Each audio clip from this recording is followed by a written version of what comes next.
और आप लोग जान के आश्चर्य करोगे या बहुत सारे लोगों ने अध्ययन किया भी होगा, दोनों बजट भाषण में केंद्रीय वित्त मंत्री जी द्वारा उत्तर प्रदेश का एक बार भी नाम नहीं लिया गया।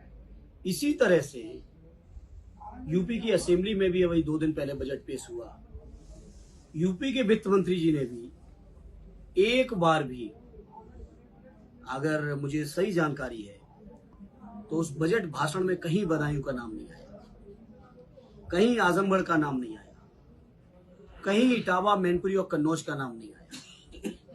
और मैं समझता हूं जितने भी इन्होंने घोषणाएं की थी 2014 से लेके 24 तक के 5 चुनाव हुए, जिसमें 3 पार्लियामेंट के 2 असेंबली के, 5 चुनावों में जितना भी जनता के बीच इन्होंने संकल्प पत्र देकर वोट मांगा था, अपने एक भी संकल्प पत्र का कोई भी वादा पूरा नहीं किया। और उत्तर प्रदेश के अंदर इतनी दुर्व्यवस्था है, हमारे एक माननीय सदस्य ने अभी असेंबली में मामला उठाया, 9 लाख से ज्यादा संविदा कर्मी जो शोषण के शिकार हैं अपने ठेकेदारों के, उन ठेकेदारों द्वारा शोषण हो रहा है और उस संविदा के माध्यम से दलित, पिछड़े, अल्पसंख्यक भाइयों को सेवाओं से कैसे अलग किया जा सके, कैसे बाबा साहब भीमराव अंबेडकर जी के जो सपने रहे या जिन्होंने जो कानून में या संविधान में जो अधिकार दिए, मंडल आयोग की सिफारिश के बाद जो संविधान में और अधिकार बढ़े पिछड़ों को, सारे अधिकारों का खुलेआम हनन हो रहा है। कहीं भी सरकारी नौकरी में दलित पिछड़ों को आरक्षण नहीं मिल रहा है। मुसलमान भाइयों के खिलाफ तो नफरत पैदा की जा रही है। जिस तरह के शब्दावली उत्तर प्रदेश के मुख्यमंत्री ने विधानसभा में बोली, मैं समझता हूं उत्तर प्रदेश जैसे शानदार प्रदेश का ये दुर्भाग्य है कि इतने असंसदीय शब्द मुख्यमंत्री द्वारा सदन में बोले जा रहे हैं, चाहे वो हमारे अल्पसंख्यक भाइयों, मुसलमान भाइयों के लिए बोले गए हों, चाहे वो हमारे नेता आदरणीय अखिलेश यादव जी के लिए बोले गए हों या कांग्रेस के नेता राहुल जी के लिए बोले गए हों। इस तरह की शब्दावली यूपी असेंबली ने कभी नहीं सुनी होगी। सदैव नेताजी बताते थे कि उत्तर प्रदेश असेंबली की वो गरिमा रही, वो परंपराएं रही, जिन परंपराओं को देश की संसद भी कई मौकों पर अनुसरण करती थी उत्तर प्रदेश की परंपराओं की। उस उत्तर प्रदेश की असेंबली के अंदर जिस तरह से दुर्भाग्यपूर्ण ये वक्तव्य आ रहे हैं मुख्यमंत्री जी के, ये मैं समझता हूं प्रदेश का दुर्भाग्य है। जहां तक बजट का सवाल है, लगातार उपेक्षा हो रही है, एक भी बात, एक भी भाषण, एक भी वादा इनका पूरा नहीं हो रहा है। आज जब हम आप बैठे हैं बदायूं में बात कर रहे हैं, आदरणीय अखिलेश यादव जी ने, मुझे याद है 20 दिसंबर 2013 को यहाँ के मेडिकल कॉलेज का शिलान्यास किया था और शिलान्यास के 1.5-2 साल के अंदर ही ओपीडी शुरू हो गई थी। ओपीडी शुरू होने के 15 दिन के अंदर 3000 से ज्यादा ओपीडी हो रही थी, जो कि आज योगी जी के इस कार्यकाल के 8 बजट कंप्लीट होने के बाद, 9वां बजट पेश होने के बाद भी उस मेडिकल कॉलेज में दुर्दशा है। कल एक बदायूं के साथी हमसे कह रहे थे कि इतने बड़े चूहे हैं मेडिकल कॉलेज के कि उनका साइज खरगोश जैसा हो गया है। ये दुर्दशा है। मरीजों को आईसीयू में चूहे काट रहे हैं। कुछ मरीज अपने इलाज से इतना परेशान, निराश, उदास हो गए कि उन्होंने मेडिकल कॉलेज से कूद के आत्महत्याएं की। जब आज हमने जानकारी जुटाई, पिछले 8 साल पूरे होने के बाद, 9वां बजट पेश होने के बाद, मेडिकल कॉलेज जहां आदरणीय अखिलेश यादव जी ने छोड़ा था, आज का आज वहीं का वहीं है।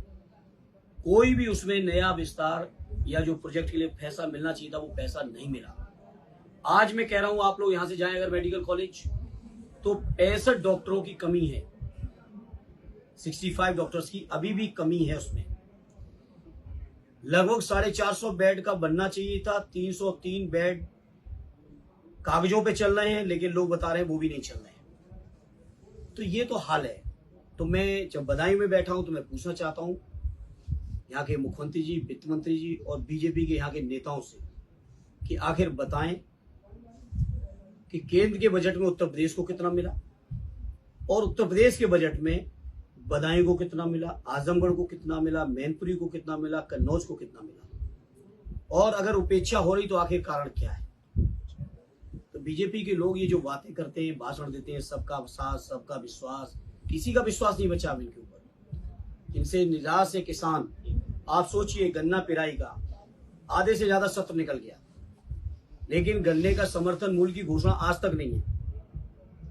आज तक समर्थन मूल्य की घोषणा नहीं है। पिछले 8 साल कंप्लीट होने के बाद भी केवल एक बार 2021-22 का सत्र, जिस समय चुनाव होना था असेंबली का, केवल एक बार गन्ने का मूल्य बढ़ाया गया। गन्ने में कोई मूल्य नहीं बढ़ा।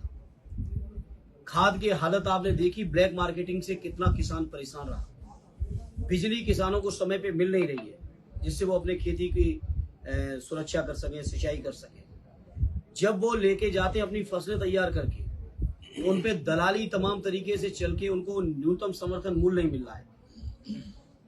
बीजेपी के लोगों ने 14 में घोषणा की थी कि स्वामीनाथन जी की सिफारिश को हम लोग लागू करेंगे, 1.5 गुना समर्थन मूल्य का कानूनी गारंटी देंगे। वो आज तक नहीं थी। तो पूरी तरह से बीजेपी की ये सरकार, चाहे केंद्र की हो चाहे उत्तर प्रदेश की हो, ये जनविरोधी सरकार है। जनता के हित में इनके पास कोई भी योजना नहीं है। सिर्फ ये भाषण फैलाना, लोगों के बीच में नफरत फैलाना और दिन रात चुनाव लड़ना। चुनाव में कैसे बेईमानी तिकड़म की जाए, वोटर लिस्ट में कैसे हेरा फेरी की जाए, कैसे किस पार्टी को चुनाव हराया जाए, इसी उधेड़बुन में बीजेपी के लोग रहते हैं। इससे ज्यादा बीजेपी के लोगों का जनहित से कोई सारोकार नहीं। यूजीसी लागू हो गया है वहाँ पे उत्तराखंड में, और आज जो ऑल इंडिया परसेंट वोट थे उन्होंने कोर्ट में दिया और कोर्ट ने याचिका स्वीकार कर लिया। इस पे क्या कहना है?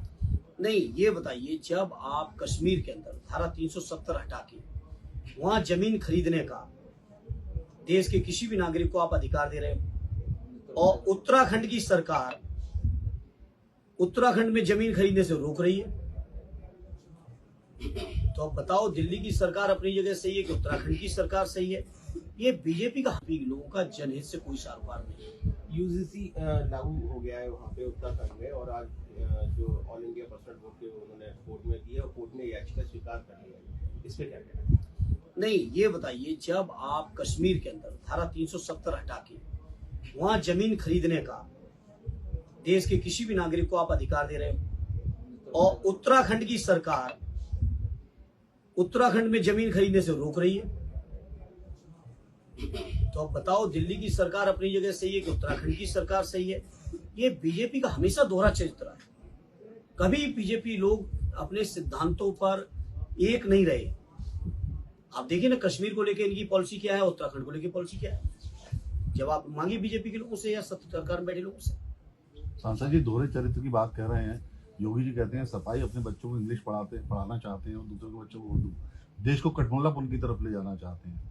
योगी जी ने, मैंने भी सुना है, हमारे लीडर पोजिशन जो स्पीकर रहे कई बार, और मैं समझता हूँ सदन के वरिष्ठतम माननीय विधायकों में से एक है वो, मैंने सुना योगी जी ने उनके संस्कृत शब्द को छोड़ दिया, उर्दू शब्द को पकड़ के हमारे मुसलमान भाइयों के खिलाफ जो बोला है, उसकी जितनी भी निंदा की जाए उतना कम है। और योगी जी केवल सोचते हैं लोगों में नफरत फैला के वो चुनाव जीतते रहेंगे और सरकार में बने रहेंगे।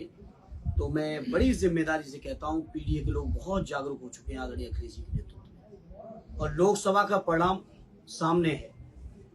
तमाम बेईमानी के बावजूद भी हम लोग अकेले समाजवादी 37, गठबंधन में कांग्रेस के साथ इंडिया अलायंस में 43 हम लोग जीत के आए हैं, जनता का आशीर्वाद लेके आए हैं। बाकी शासन, प्रशासन, मीडिया, सर्वे, एग्जिट पोल क्या कह रहे थे वो आप सब जानते हो, मुझे दोहराने की जरूरत नहीं। इसलिए ये पीडीए परिवार अपने हक, अपने अधिकार, अपने सम्मान, अपने स्वाभिमान के लिए आदरणीय अखिलेश जी को के हाथों को न केवल मजबूत करेंगे, बल्कि आने वाली 27 में ऐतिहासिक जीत दिलाएंगे। जैसे आपने कहा कि भाजपा की केंद्र प्रदेश की सरकार कोई काम नहीं कर रही है, तो 2 सवाल है।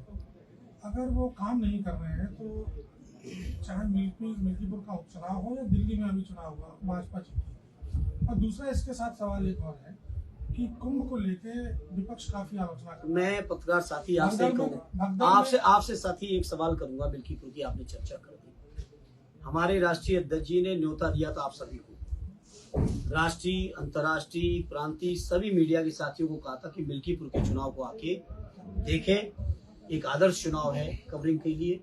आप नहीं गए, शायद हम इसीलिए हार गए। आप जाते तो शायद हम नहीं हारते। अब आप क्यों नहीं गए, आप नहीं जा पाए कि आपको जाने नहीं दिया, ये आप जानो। सांसद जी, कुंभ को लेकर बहुत आलोचना की जा रही है। आप भी स्नान करके आए हैं, अखिलेश यादव भी गए हैं, तो क्या लगता है कि आलोचनाएं जितनी की गई वो जायज है? और जो भगदड़ हुई थी, विपक्ष का कहना है कि कोई कह रहा है हजारों लोग मर गए, सोशल मीडिया का दौर है। अगर चलिए मीडिया पर आप आरोप लगाते हैं कि दिख गई है, जो भी है, सोशल मीडिया में चीजें आती कि हजारों मर गए, कितने मर गए, तो इस तरह की जो आलोचनाएं करना, देखिए, कोई आलोचनाओं का सवाल नहीं है। कुंभ के शानदार आयोजन 2013 में हमारी सरकार में आदरणीय राष्ट्रीय अध्यक्ष जी के नेतृत्व में कुंभ का शानदार आयोजन हुआ, जिसको लेके हावड़ के लोगों ने भी सरकार की, उस समय की सरकार की मैनेजमेंट की व्यवस्थाओं की जो भी थी, उनके लिए न केवल तारीफ की बल्कि किताबें भी लिखी। हमारे राष्ट्रीय अध्यक्ष जी ने केवल सुझाव दिए कि ऐसे करेंगे तो हो सकता बेहतर हो जाए। और जहां तक कुंभ का सवाल है, कुंभ आदिकाल से चला आ रहा है। वेदों पुराण में कुंभ का जिक्र है, महत्व है उसका, और अनादिकाल तक चलना है। ये क्यों आप लोग इस बात को सोचते हो कि योगी जी है तभी कुंभ है, या योगी जी को इस बात का क्यों घमंड है कि उनकी वजह से ही कुंभ है? कुंभ था, कुंभ है, कुंभ रहना है। सरकार का कर्तव्य बनता है कि बेहतर से बेहतर व्यवस्था करे। उस व्यवस्था में पूरी तरह से सरकार फेल है। ये हम विपक्ष के लोगों की बात छोड़िए, जो हम लोगों के सनातन धर्म में सबसे उच्च स्थान जिनका होता है, उनको हम सब मानते हैं शंकराचार्य जी को। शंकराचार्य जी के कुंभ को लेकर क्या बयान है, क्या अनुभव है, वो आपके सामने है, पूरा देश सुन रहा है। पिछले कुंभ में उनको क्या अनुभव किया उन्होंने, वो भी देश ने सुना है। इसलिए अंतर साफ है समाजवादी पार्टी के आयोजन में और इस आयोजन में। जहां तक ये लोग, जब आप सोचो 49 करोड़ 53 करोड़, आज 60 करोड़ का दावा, जब 60 करोड़ लोग आप काउंट कर सकते हो, तो डेड बॉडीज काउंट क्यों नहीं कर पाए? और अगर आपने 30 बताई, तो मैं समझता हूं बदायूं से ही निकले एक पत्रकार साथी जो निर्भीक हैं। 58 डेड बॉडीज उन्होंने खुद आपको विजुअल्स दिखाए, और पीएम पे संजय शर्मा जी ने। क्या सरकार की तरफ से कोई प्रतिक्रिया आ पाई उस पर? और ये तो एक जगह की घटना है। मैं इलाहाबाद रहा हूं, प्रयाग में रहा हूं, मैं पढ़ा हूं 10 साल। झूसी की तरफ अलग घटना हुई, फाफामू की तरफ तीसरी घटना हुई, ये संगम नोज की थी, ये घटना अलग थी।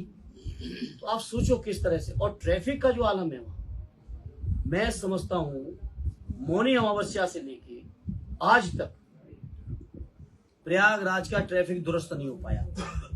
मैं खुद गया था कुंभ में अभी 17 तारीख को। इलाहाबाद से करीब 15-20 किलोमीटर पर है सैसो चौरा। वहां मैं शाम के 10 बजे पहुंच गया था, और सिविल लाइन्स में जहां मुझे रुकना था, वहां पहुंचते पहुंचते मुझे भोर के 4 हो गए।